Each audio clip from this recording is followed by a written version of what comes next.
Thank you so much, Izak. Great to have you in studio. So maiden numbers that have come through, and again, we haven't seen, you came in line with expectations. That's right. But overall performance, are you disappointed at the numbers that came through? You did anticipate these numbers to come at these levels, but surely you would have wanted a better performance.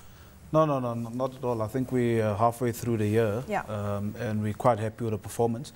I think we do a fairly decent work in terms of our forecasting and that sort of thing, and there's no way that we would have misforecasted or anything like that. Absolutely. So let's just take a look at your geographical presence and with regards to sectors. You have a portfolio of 175 properties, 50% retail, 23% offices, industrial properties accounting for 27%. It's quite fascinating that you've got such a high portion within the office space. Is this what is creating a bit of an issue? Do you find that the office space is starting to look quite strong?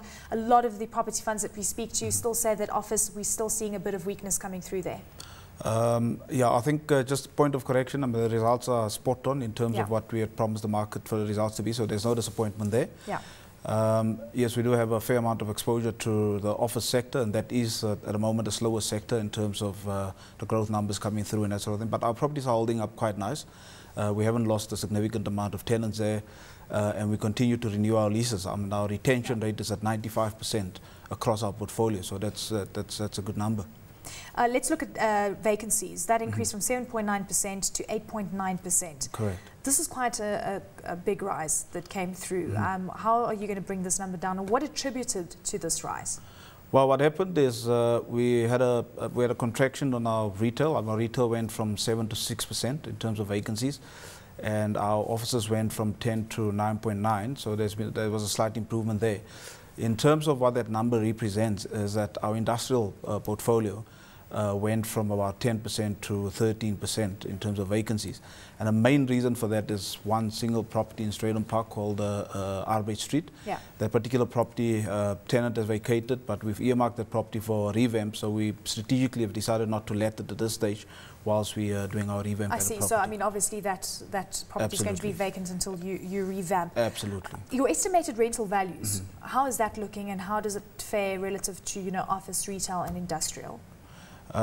We've generally renewed higher rentals than our expiry rentals, and we foresee, I mean, overall rental within our portfolio is at about 54 rand a square meter. I think we believe there's a fair amount of upside there for investors going forward. And obviously everything is a function of how strong the economy performs and when that happens. It's interesting, I mean, you mentioned, just correct me if I am wrong, we've got the office space vacancy sitting at 9.9% That's correct. At this point. That is quite high relative to the overall market, to the market average. Is that a concern for you, or would you say that you're actually in line with what we see in South Africa? Well, I see that more as an opportunity for people investing into Dipula, because we haven't been very aggressive in estimating the re-letting of those vacancies. So if anything, that could lead to some upside on the rental income side. Yeah, you've got strategies to build the portfolio to more than 10 billion rand. How do you plan to do this? I know that you have acquired various, properties over the period. So obviously you've got to bed that down. That is going to take a while to actually show in the overall numbers as well. Yeah, look, I mean, we have a fairly healthy pipeline. We buy properties from developers. We buy properties from other property owners out there. We ourselves go out there to seek new development opportunities. This year alone, I think we will do in the order of 1.1 billion in acquisitions. We've already bedded down 250 million. There's 800 million that's fairly advanced in terms of negotiations. So going forward, I foresee that number sort of growing gradually in terms of our aggressive growth strategy. What's interesting is you also have very strong BE credentials, which obviously makes you a fantastic target for government contracts. What synergy do you have with government right now, and what does the actual book look like relative to a mixture between government and then other tenants as well? Our exposure to government is quite small at this stage. Our exposure to government on this is going to be a target going forward, isn't it? On a gross income basis is about 6%. I think there's a huge amount of room for growth there given our BE credentials, and that's an area that we hope to unlock going forward. Electricity costs. This is also one of the big issues. How do you deal with this? Are you absorbing costs right now? Are you passing that on to tenants? Most of the electricity costs is passed on to tenants. However, we obviously need to ensure that our properties are efficient from an electricity point of view, otherwise we become less competitive. So there's a program in place for us to actually get most of our properties on the efficiency side.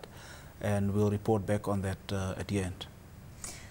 When you look at some of the challenges going forward, would you say that this is going to be the biggest risk? You've got inflationary pressures coming through on the electricity front, on the fuel front, and then are you going to start changing your properties so that they are more efficient from an energy perspective? Is this something in the pipeline? No, we're definitely doing that. I mean, we're engaging with various consultants in making our properties more efficient, but I think it's a structural thing throughout the industry, so it's not something that's unique to Dipula in terms of electricity being a high cost component. Absolutely. Thank you so very much, sir, for joining us. Great to have you in studio. Thank you. All the best.